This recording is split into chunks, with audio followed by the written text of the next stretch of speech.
Au-dessus des puissances, au-dessus des rois, au-dessus de la nature et de la création, au-dessus de tous les plans des hommes sages, bien avant le monde tu existais.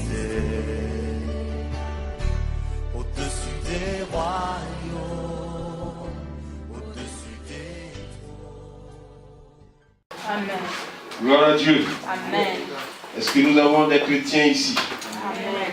Est-ce que quelqu'un peut dire qu'il est chrétien ici? Amen. Si tu es chrétien, tu vas te lever et tu vas lui dire, tu vas lui apporter cette acclamation.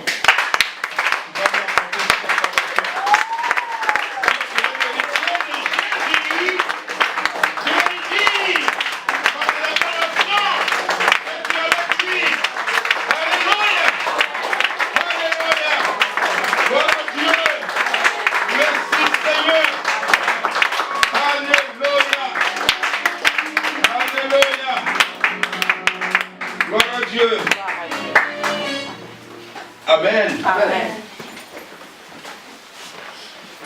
Bien-aimé, le thème du mois, c'est le chrétien et la croissance spirituelle. Le chrétien et la croissance spirituelle.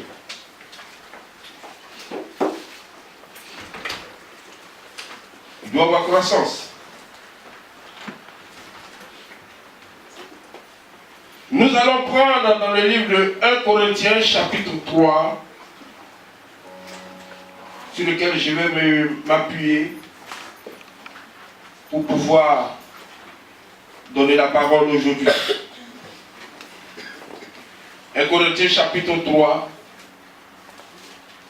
à partir du verset 6. C'est l'apôtre Paul qui va s'adresser aux Corinthiens.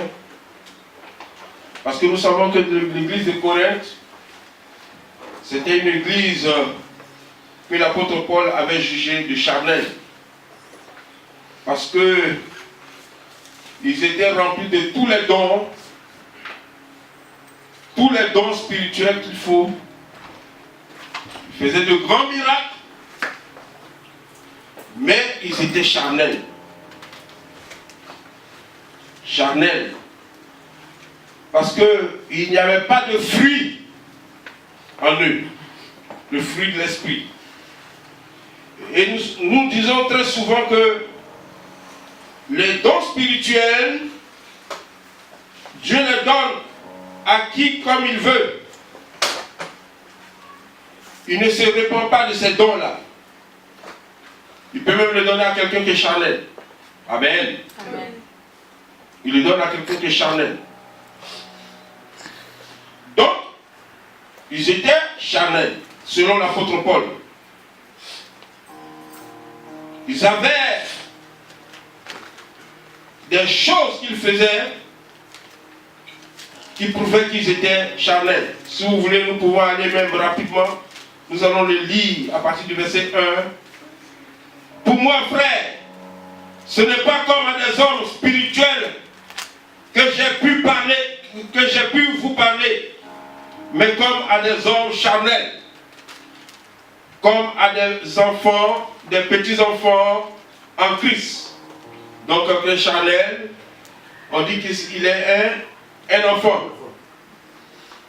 Je vous ai donné du lait, non de la nourriture solide, car vous ne pouviez pas la supporter et vous ne pouvez pas, même à présent, parce que vous êtes encore charnel. En effet, puisqu'il y a parmi vous de la jalousie, de la discorde, n'êtes-vous pas charnel? Ne marchez-vous pas d'une manière toute humaine? Donc ça veut dire que quand on est charnel, on marche comme des hommes. Amen. Quand on est charnel, on marche comme des hommes. Donc si tu marches comme des hommes, bien-aimés, bien. Quand l'un reçu de Paul et l'autre, moi, d'Apollos, n'êtes-vous pas des hommes?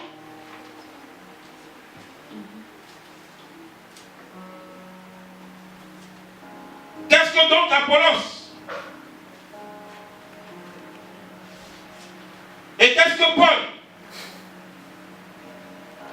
Des serviteurs par le moyen desquels vous avez cru, selon que le Seigneur l'a donné à chacun. Maintenant, nous allons à partir du verset 6. Apollos a arrosé, mais Dieu a fait croître. J'ai planté, Apollos a arrosé, mais Dieu a fait croître. Verset 7. Ainsi, ce n'est pas celui qui plante qui est quelque chose, ni celui qui arrose, mais Dieu qui fait croître. Celui qui plante et celui qui arrose ne font qu'un, et chacun recevra sa propre récompense selon son propre labeur.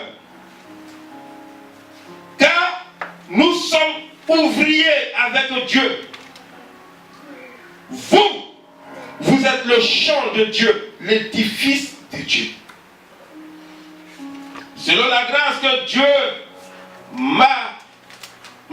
qui m'a été donnée comme un sage architecte, j'ai posé le fondement et un autre bâti dessus. Mais que chacun prenne garde à la manière dont il a bâti dessus. Verset 11. Car personne ne peut poser un autre fondement que celui qui a été posé, savoir Jésus-Christ. Savoir Jésus-Christ. Or, si quelqu'un bâtit sur ce fondement avec l'or, de l'argent, des pierres précieuses, du bois, du foin, du chaux, l'œuvre de chacun sera manifestée, car le jour la fera connaître, parce qu'elle ne se révélera dans le feu, et le feu éprouvera de quelle nature est l'œuvre de chacun. Amen. Amen. Amen. Je m'arrête là.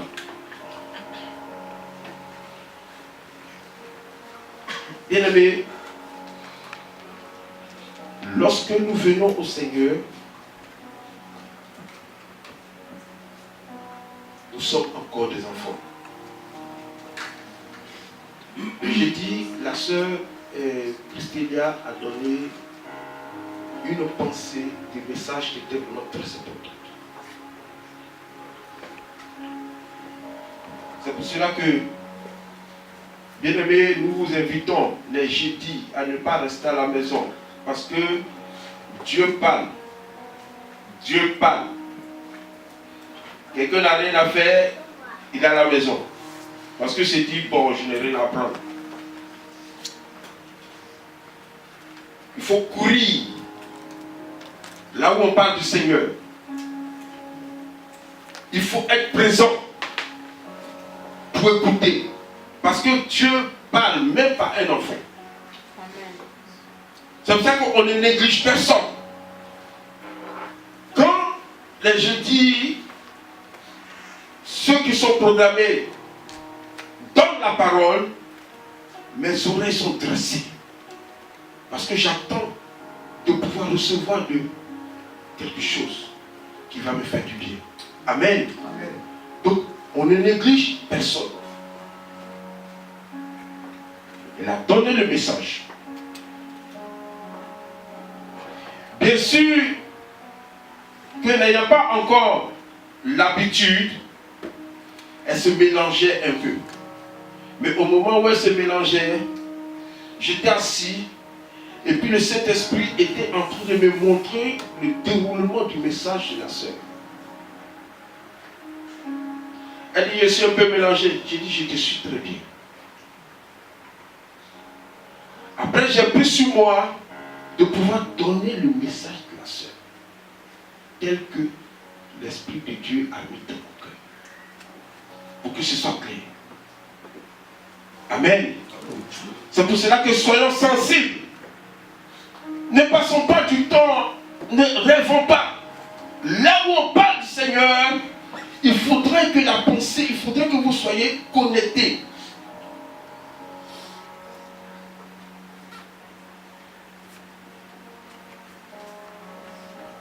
La semence que l'apôtre Paul, à partir du verset 6, il dit, quand je viens au Seigneur, quand je suis venu au Seigneur, quelque chose a été planté en moi. Tu prends une graine, comment dirais-je, un grain de maïs. Pour ceux qui font la biologie, je ne sais pas ou bien quoi, la botanie ou bien quoi. L'agronomie. Hein? L'agronomie. L'agronomie. Ils savent que dans ce grain de maïs-là, il y a toutes les informations qui concernent à la plante elle-même. N'est-ce pas? Est-ce que moi? Dans ce grain de maïs, il y a tout ce qu'il faut qui donne l'identité même de la plante. Et lorsque nous allons mettre ce grain de maïs dans le sol et que le grain est arrosé constamment, la plante commence à sentir. Ça commence à germer. Et pour celui qui n'a même pas vu le grain, et qui connaît parfaitement la plante, lorsqu'il arrive, il dit, ah, ça c'est une plante de maïs. Parce qu'il reconnaît. Dans le grain, il y avait tout ce qu'il faut. L'ADN, le gène, tout était dedans. Celui qui vient au Seigneur, qui a reçu Jésus-Christ et qui est devenu une nouvelle créature, la nature de Dieu, la sémence de Dieu est en cette personne. Toute la nature de Dieu se trouve dans cette personne. Mais elle ne sait pas encore. Chacun de nous ici a cette nature divine. Le caractère de Dieu est en chacun de nous ici. L'amour de Dieu est là.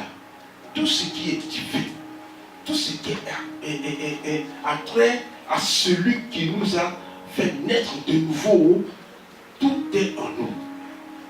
Amen. Mais tu ne sais pas. C'est pour cela que l'un des versets qui dit, aussi longtemps que l'héritier est enfant, il ne défait à rien de l'esclave. Ça, pourtant, même si il est le maître du tout. Vous voyez, même si tu es le maître du tout, mais tu es un enfant, tu ne défais à rien de l'esclave. Et tu n'as presque rien du tout. Parce que tu ne rentres en possession de rien du tout. Amen. Amen. Donc, cet enfant-là, son père va prendre soin qu'il puisse grandir. Il va mettre des enseignants à ses côtés, des éducateurs à ses côtés, des serviteurs à ses côtés, et que chacun apporte ce qui est du Père. Parce qu'ils savent ce qui est du Père. Et ils vont apporter. Et l'enfant reçoit. L'enfant reçoit. Et il commence à grandir. Et il commence à... Tout ce qui est du Père commence à se faire voir dans la vie de cet enfant. Jusqu'à ce qu'il soit mature. Et lorsqu'il est mature, il sait maintenant différemment. Sans même qu'on lui dise. Lui-même, il sait les choses. Il commence et il possède les choses. Il possède les choses. Si son père est un roi l'enfant qui est devenu maintenant le fils, va passer dans le royaume pour pouvoir voir les choses. Et il sait ce dont il est propriétaire. Amen. C'est comme ça, bien aimé. Donc Paul dit, j'ai semé. Il a semé dans la vie des Corinthiens. La semence, c'est que ils ont reçu Jésus comme le Seigneur et le Sauveur. Le Seigneur est dans leur vie. Le Seigneur habite en eux. Par son esprit, il est dans leur vie. Il est dans leur vie. Ils ont tout ce qu'il leur faut pour manifester la vie du Christ. C'est ceci. J'ai semé. Il y a quelqu'un qui est venu arroser. Et il arrose là où j'ai semé. Il arrose. Il arrose. Il arrose. Il apporte la connaissance à celui qui est encore enfant. On lui apporte la connaissance pour qu'il puisse recevoir. Recevoir. Maintenant, il y a quelque chose qui se dit ici qui fait grandir.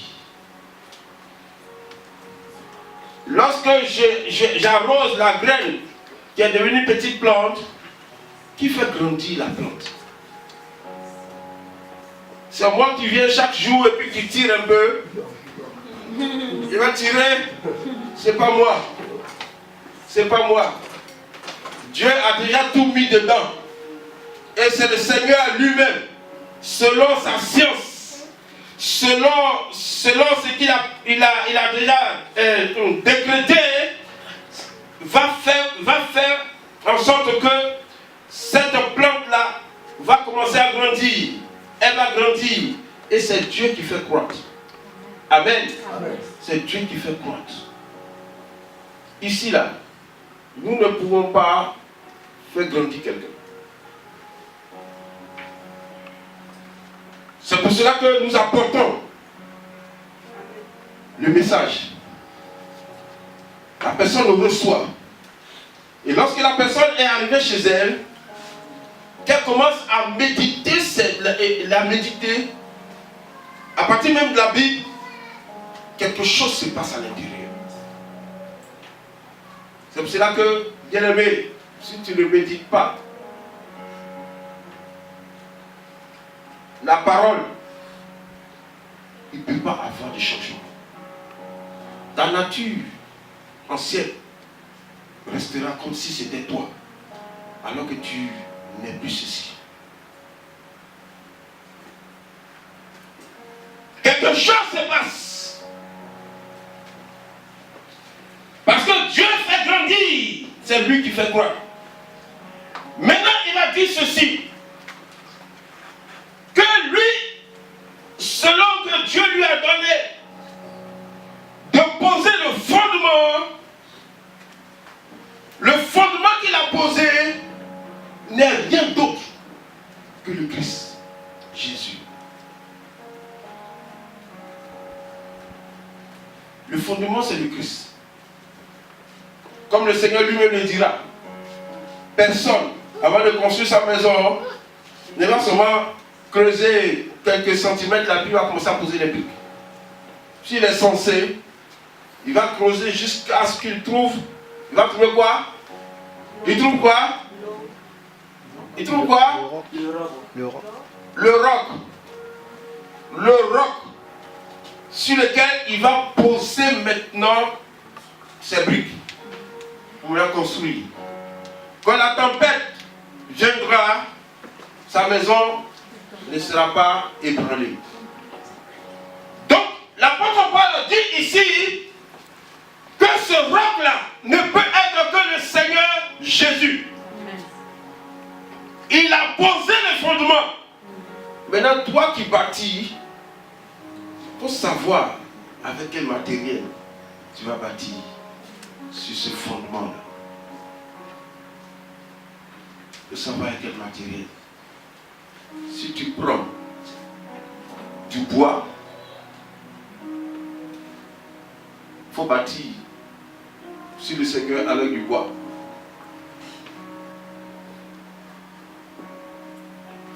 Quand le feu viendra, ce bois-là sera consumé. Amen. Amen. Le matériel là, c'est quoi?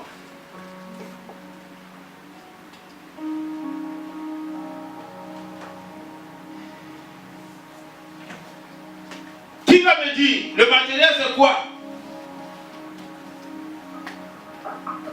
Je suis en train de bâtir.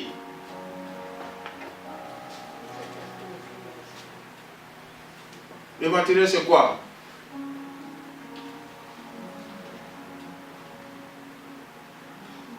Vous ne parlez pas. Hein? C'est l'œuvre de Dieu que nous faisons. C'est l'œuvre de Dieu que nous faisons sur terre.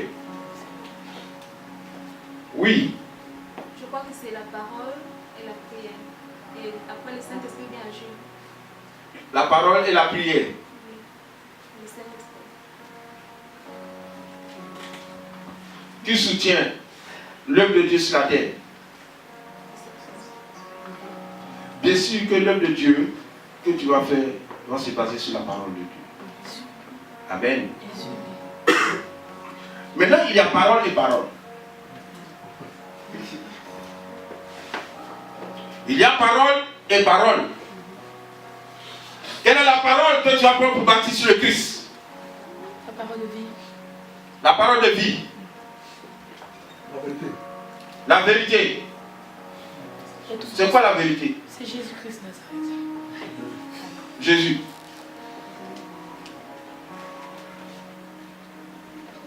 Oh. Bien-aimé, vous savez, effectivement ce matériel-là c'est la parole. Et puis c'est pas n'importe quelle parole. Lorsque nous prenons la Bible, il y a ici le Nouveau Testament et puis il y a l'Ancien Testament. Avec quoi tu vas bâtir sur le Christ?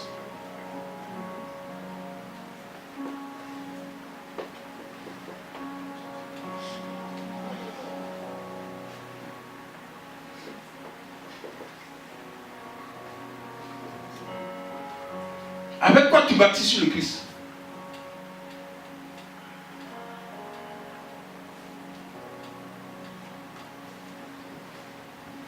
Tu vas bâtir sur le Christ avec ce qui s'est fait dans le Nouveau Testament. Lorsque le Christ vient, on envoie Jean-Baptiste. Et on dit de Jean-Baptiste que de tous les prophètes, de tous les hommes qui sont nés d'une femme, il est le plus grand. Donc ça veut dire que Jean-Baptiste est plus grand que Moïse. Il est plus grand qu'Abraham. Il est plus grand que Jacob. Il est plus grand que tous les Élis qui sont dans l'Ancien Testament. Jean-Baptiste est le plus grand. Mais celui qui est dans le royaume des cieux est plus grand que Jean-Baptiste. Pourquoi? Jean-Baptiste va dire, voici le Christ. Il a vu de loin. Voici la gloire de Dieu. Mais celui qui est dans le royaume des cieux, qui est le plus petit, va dire le Christ, il est où? Le Christ est où? Christ. Qui a parlé? Oui. Christ est où? Christ est où? Il est en moi. Christ est là. Les autres l'ont vu de loin. Mais toi tu diras, il est en moi. Amen.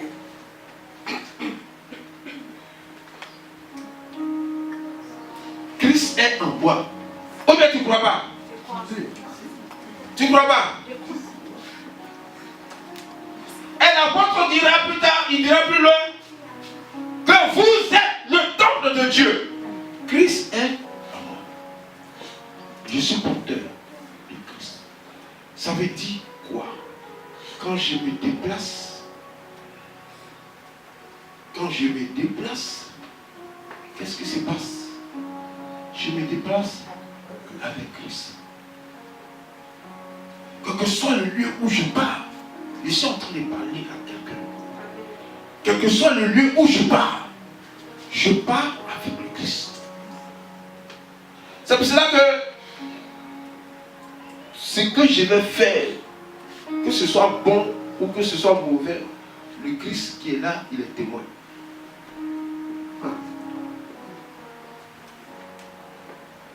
Il est témoin. Voilà. Il voit tout. Loin des yeux des hommes, mais lui, il voit tout. Amen. Il voit tout. Il est témoin.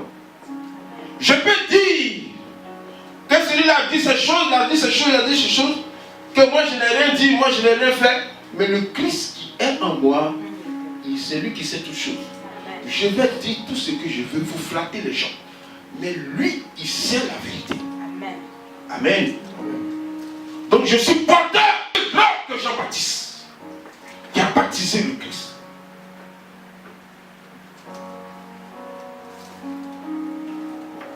Mais pourquoi je ne grandis pas? Pourquoi je ne marche pas comme Christ? Et lorsque je baptise sur le Christ, ça veut dire quoi? Baptise sur le Christ.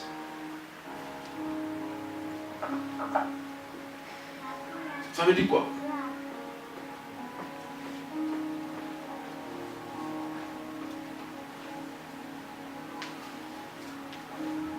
Donnez-moi penser. Ça veut dire quoi? Baptise sur le Christ.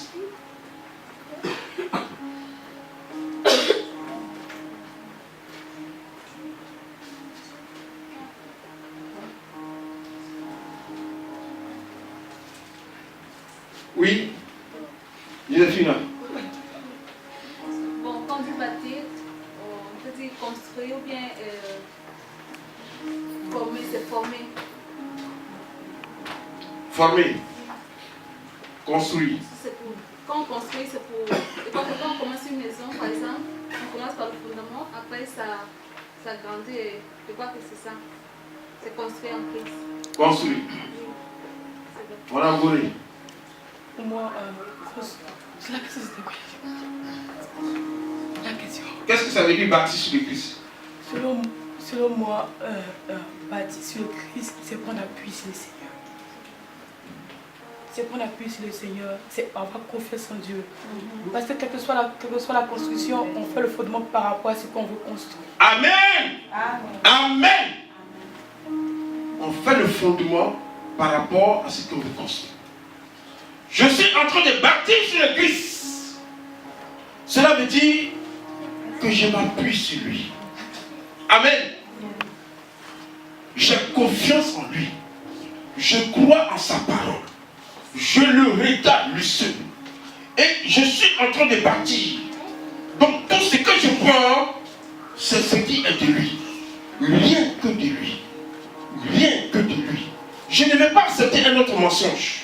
Je ne vais pas accepter une autre pensée. Que le Christ n'a pas dit. Quelque chose qui n'est pas sorti de Christ. Je ne prends pas du tout. Je prends seulement ce qui est de Christ. Ce qui est de Christ. Amen. Je ne regarde ta Christ. Il me dit, ne t'inquiète pas, je suis avec toi. Je ne m'inquiète pas parce que je sais qu'il est là. Amen. Ton Père pourvoira à tes besoins. Je ne m'inquiète pas parce que je sais qu'il a dit que je serai pourvu. Amen. Et je reste tranquille. Je ne commence pas à murmurer. Je ne commence pas à dire que Seigneur, c'est ceci, c'est cela. Voilà qui a dit cela, mais voici. Je ne cherche pas à murmurer. Je m'appuie simplement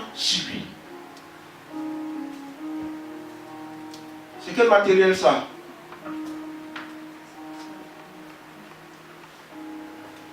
Parce qu'on a cité l'or, on a cité le foin, chaud, la paille, bien précieuse, l'argent. C'est quel matériel ici?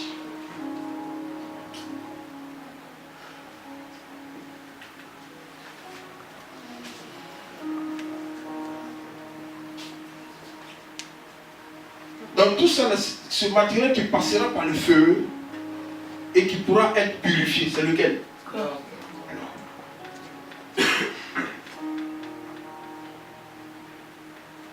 Et qui fait passer par le feu? Qui fait passer l'or là par le feu?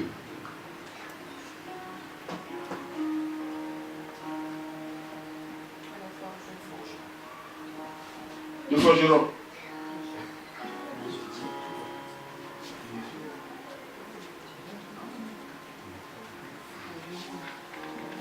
Le forgeron.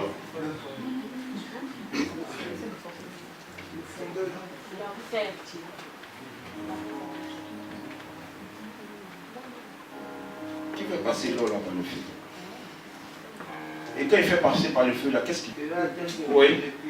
Bon, comment je comprends cette partie-là, c'est que l'or, c'est ce que l'or est ce que nous bâtissons sur Jésus-Christ. Les épreuves qui viennent, comme pour évaluer le niveau de vie spirituelle que nous avons devant Dieu. Et comme résultat, comme un enseignant qui attend de bons résultats venant de son étudiant, nous devons passer par ces épreuves-là et sortir plus glorieux avec Jésus-Christ. C'est quoi l'or? L'or. Dans le Seigneur, c'est quoi l'or?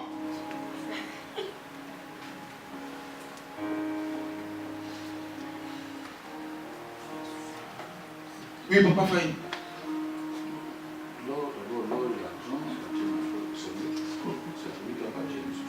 L'or, c'est le résultat, c'est-à-dire en fait c'est l'élément qui glorifie Dieu. Quand on a, comme ma fille a dit, quand on a franchi tous ces étapes et qu'on est sorti glorieux, on est sorti victorieux de tous ces épreuves. En ce moment-là, on a de la valeur. La valeur. Et dans le spirituel, la l'or là, c'est quoi? C'est nous. En déduction de tout ce qu'ils ont dit, c'est nous. C'est nous.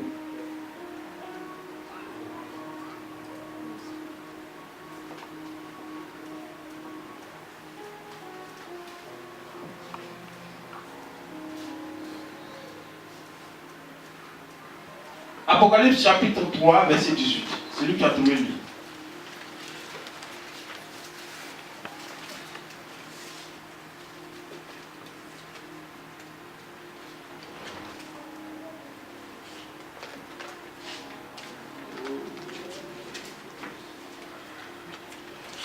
Verset 8. Verset 18.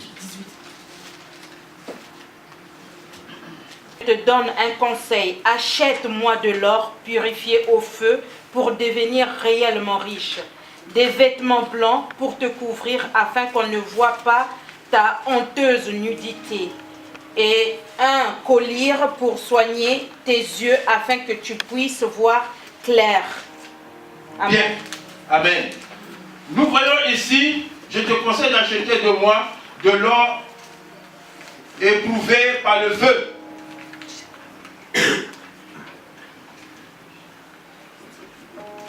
Bien, tu vas prendre encore quelqu'un pour prendre aussi 1 Pierre chapitre 1 verset 7. Périssable, qui cependant est éprouvé par le feu, est pour résultat la louange, la gloire et l'honneur lorsque Jésus-Christ apparaîtra. Amen. C'est quoi ici l'or? La foi. Notre foi. Vous voyez, bien aimé, la foi. Quand tu vas bâtir sur le Seigneur, tu vas utiliser la parole du Seigneur. Bien aimé, si tu n'as pas la foi, pour t'appuyer résolument sur le Seigneur, tu vas chanceler. Là, ici, c'est ta foi. Là, ici, c'est ta foi. Si tu vas prendre, si tu as une foi de bois, quand les épreuves vont venir, ça va se consumer. Amen. Mais si tu as une foi or, quand les épreuves vont finir, quand le feu arrive, de l'eau là, même les impuretés vont sortir. Tu vas te fonder résolument sur le Seigneur. Ce qui est impur, même qui est dans l'or, va partir. De l'eau pure. De l'eau pure. C'est ta foi, bien-aimé. C'est ta foi. Une foi qui ne chancelle pas. Une foi qui ne chancelle pas. Une foi qui s'appuie sur la parole de Dieu, seulement, résolument sur la parole de Dieu, sur les promesses du Seigneur, sur ce que Jésus a dit de moi, sur ce que le Seigneur a proclamé sur moi. Une foi qui s'appuie là-dessus, ne chancelle pas. Ça, c'est de l'or. La foi pure. La foi pure. Parce que grandir dans le Seigneur, c'est marcher par la foi, tout en s'appuyant sur ce qui est de Dieu. Grandir dans le Seigneur, c'est refouler tout ce qui est de l'autre. Toute parole qui n'est pas fondée sur Dieu, tu l'enlèves résolument. Même si les circonstances autour de toi, même si ta vie, la vie que tu mènes, est contraire à ce que Dieu a dit, mais tu dis, il a dit, je reste là-dessus. Une foi qui ne chancelle pas, c'est une foi qui est ferme.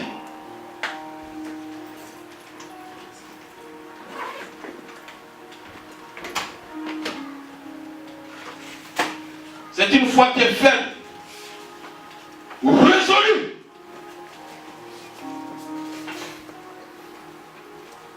C'est ça.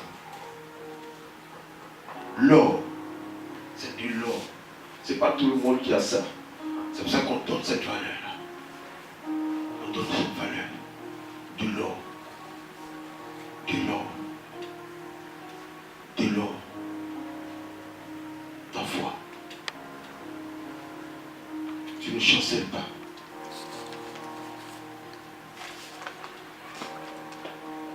Que disent les circonstances?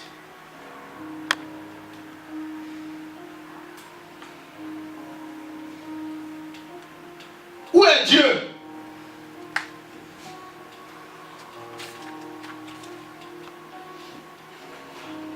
Est-il faible? Est-ce que ce n'est pas lui qui a fait les cieux et la terre?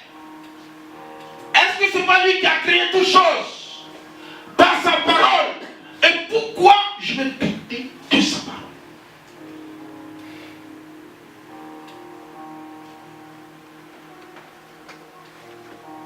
Si je doute de sa parole, je raisonne comme un humain. Je suis un bébé spirituel. Je suis charnel. Et si je suis charnel, ce qui attend ceux qui sont charnels, là, vous le savez. On ne parle même pas du dernier temps. Est-ce que ça, tu fais la traduction? Ah, il faudrait qu'elle s'assoie et s'asseye à côté de la soeur.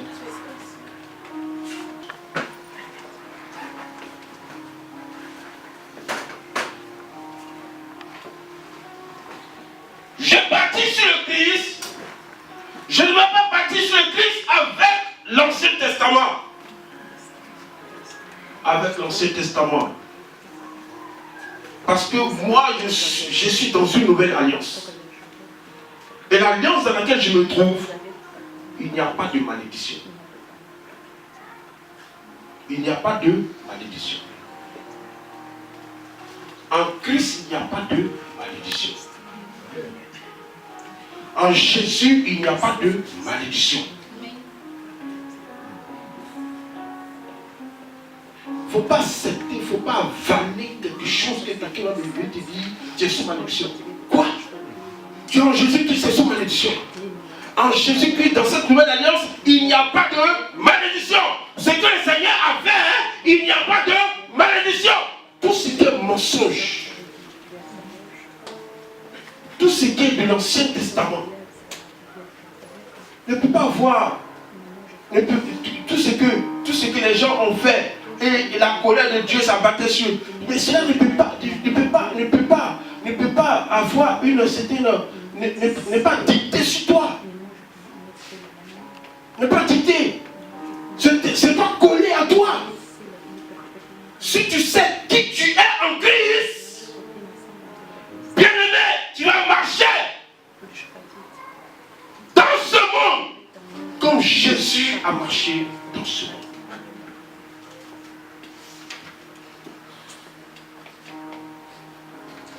Tu ne vas pas laisser la bouche des gens te mettre dans un autre état. Parce que Dieu est constant. Il ne varie pas. Vous savez, il ne varie pas. Si tu es en Christ, tu ne peux pas varier en fonction des circonstances. Jamais. Tu dois grandir, bien-aimé. Il faut grandir. Il faut atteindre ce niveau-là. Il faut atteindre ce niveau. Il faut atteindre ce niveau. Ce qui est lié à tes ancêtres n'a plus d'influence sur toi. Parce que tu es une nouvelle créature. Ce que eux est lié à eux là, qui ne connaissent pas le Seigneur, ça n'a plus d'influence sur toi. Il faudrait que ce soit un. C'est pour ça que l'apôtre Paul parlera de renouveler notre intelligence. Renouveler notre pensée, renouveler notre manière de voir les choses, renouveler, nous repositionner, nous revêtir de Christ.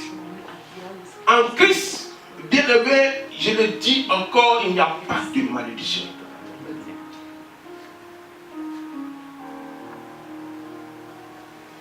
Les promesses qui sont en Christ sont oui, oui, oui et amen. Ça ne change pas. Les promesses sont oui et amen. Dieu ne peut pas promettre que pour comment on appelle c'est Frédéric. Pour Frédéric, la promesse là, c'est au complet. Et puis pour Rosaire, c'est autre chose. Pourtant, ils sont tous deux en train de marcher dans le Seigneur. Si Frédéric sait marcher dans le Seigneur et que la promesse de Dieu s'accomplit, pourquoi? Parce que Frédéric a une foi inébranlable et que Rosaire, sachant quand bien même qu'il soit chrétien, mais sa foi est comme ça, il ne rentrera pas dans la promesse. Ça veut dire qu'il est encore un enfant. Aussi longtemps que l'héritier est un enfant, il ne diffère en rien d'un esclave. La croissance, notre croissance spirituelle, qui part de Jésus-Christ, doit être une croissance qui a une foi ferme. Sans cela, le diable va nous balloter. Vous comprenez? Il est très rusé. Il va envoyer des choses qui sont semblables à la lumière alors que ce n'est pas la lumière. En ces choses-là, tu ne verras pas la lumière. Ça ressemble à la lumière, mais ce n'est pas la véritable lumière. Pour te faire passer comme ça. Et puis tu vas dire après, mais Seigneur, pourquoi? Il n'y a pas de pourquoi.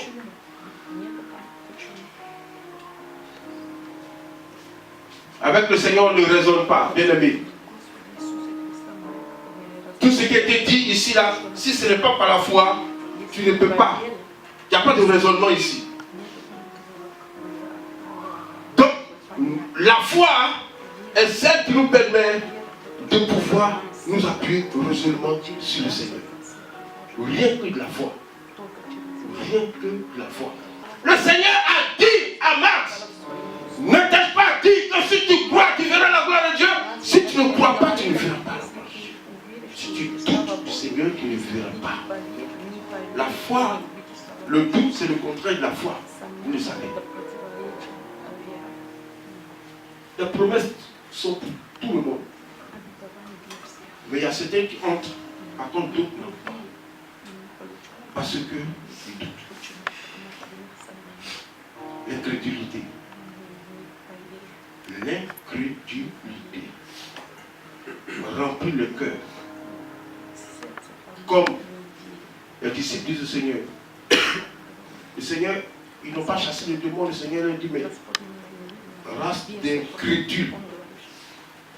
Jusqu'à quand je vais demeurer parmi vous? Race d'incrédules. L'incrédulité fait que le petit démon là, tu ne pourras pas le chasser. Tu ne vas pas le chasser.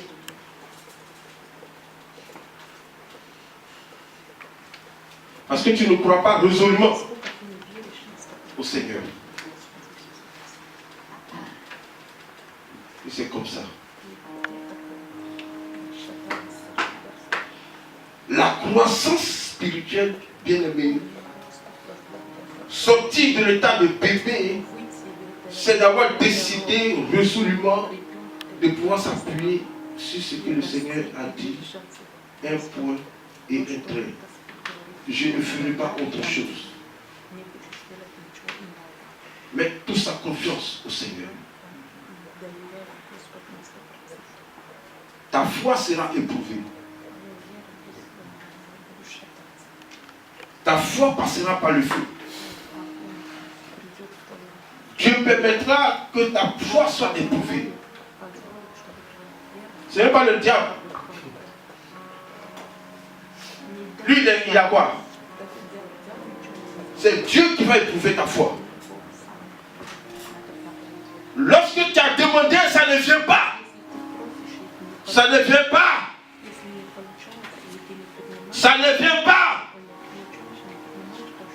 Est-ce qu'a dit parce que ça ne vient pas, alors c'est le mensonge?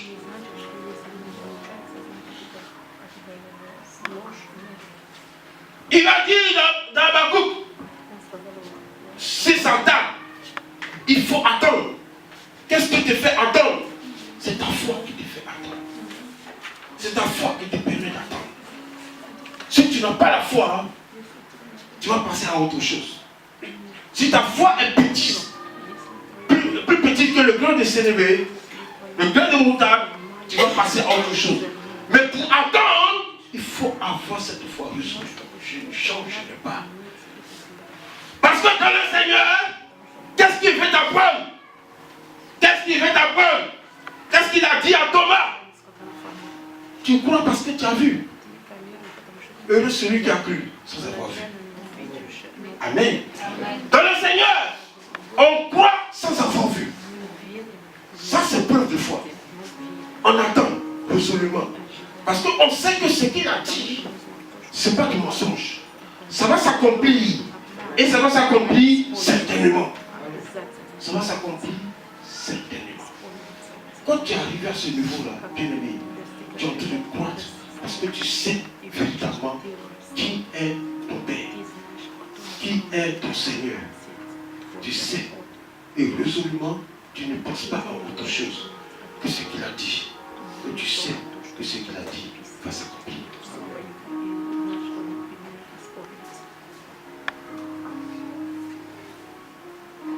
Tu ne vois pas le temps passer. Tu ne vois pas le temps passer.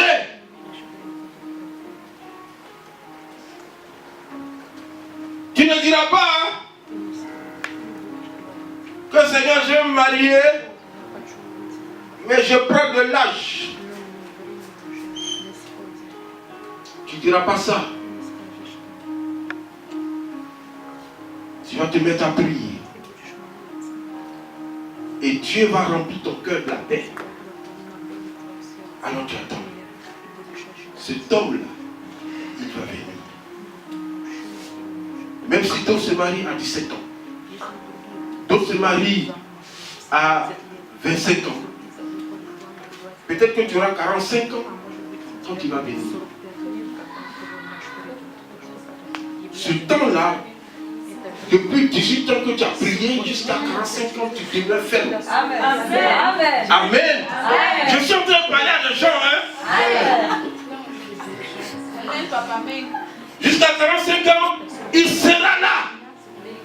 Et lorsqu'il va te voir, il va te voir comme une jeune fille de 17 ans. Amen. Tu poser des questions. Tu ne vas pas dire, Seigneur, mais pourquoi je prends de l'âge? Je prends de l'âge. Une femme qui n'a pas d'enfant, à un certain âge, c'est la ménopause. Dieu va te dire, Sarah avait 90 ans. Je lui ai donné. Elle était ménopausée. Combien de fois? Vous qui faites mathématiques là. Ménopause, pour certaines femmes, c'est à combien de 45 ans. Et jusqu'à la chose. Comment? À partir de 50.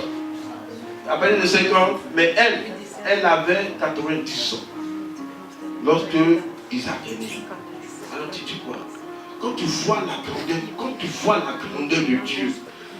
vois la grandeur de Dieu, ce qu'il est capable de pouvoir faire, comment est-ce que tu vas douter de lui? Il y a beaucoup de choses qui nous donnent de pouvoir être fermes. Aucun sorcier dans le Seigneur, aucun sorcier n'a pouvoir sur toi. Est-ce que tu sais ça? Mais souvent, nous sommes là en train de courir de gauche à droite, les sorciers, le sorcier a fait ceci, il est venu, il est en train de bouffer mais comment on appelle, mes affaires, tout ça là. Il me met les bas. Mais tu donnes. Jésus arrive de l'autre côté de la rive.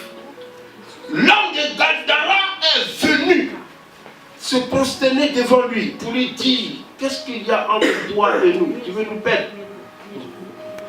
Parce qu'il sait qui est venu. Ce n'est pas les habitants qui passent tous les jours et que lui prend. Il prend ce truc et puis les gens commencent à fuir. Ici, là, le Seigneur ne fuit pas parce qu'il sait qui il est. Amen. Amen. Donc tu ne vas pas fuir devant un sorcier. Tu ne vas pas voir un sorcier et puis tu commences à avoir peur dans ton cœur. Bien-aimé, celui qui est en toi est plus grand que celui qui est en lui.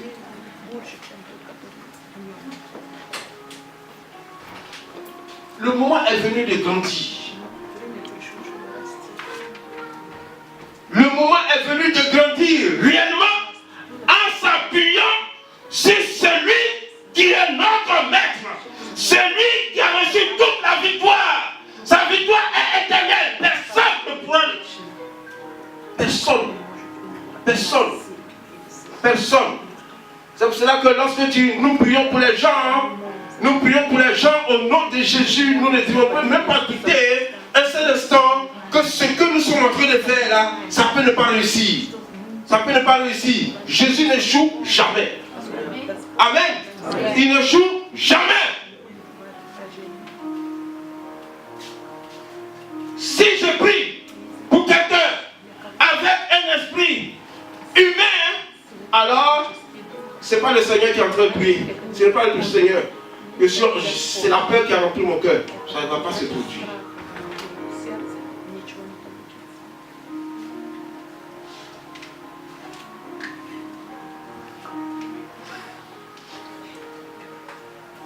Ça ne va pas se produire.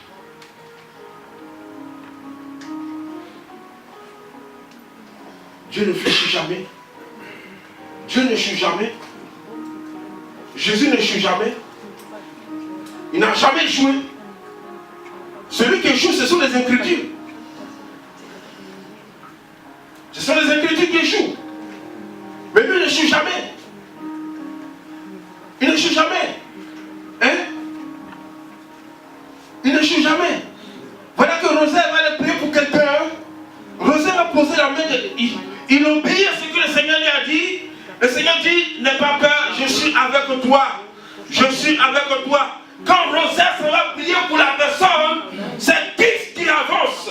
Il avance avec le Seigneur. Et lorsqu'il pose sa main sur cette personne, c'est la main du Seigneur qui est sur cette personne. Amen. Amen.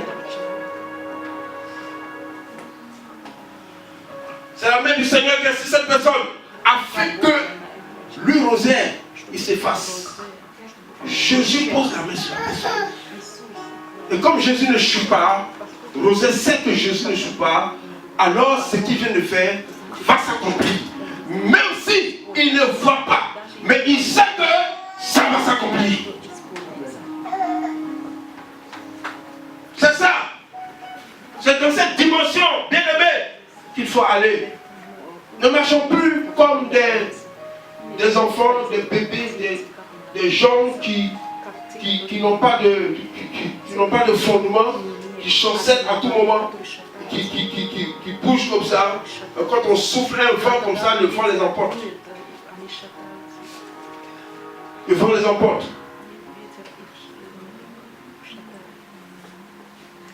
Que Dieu nous bénisse. Amen.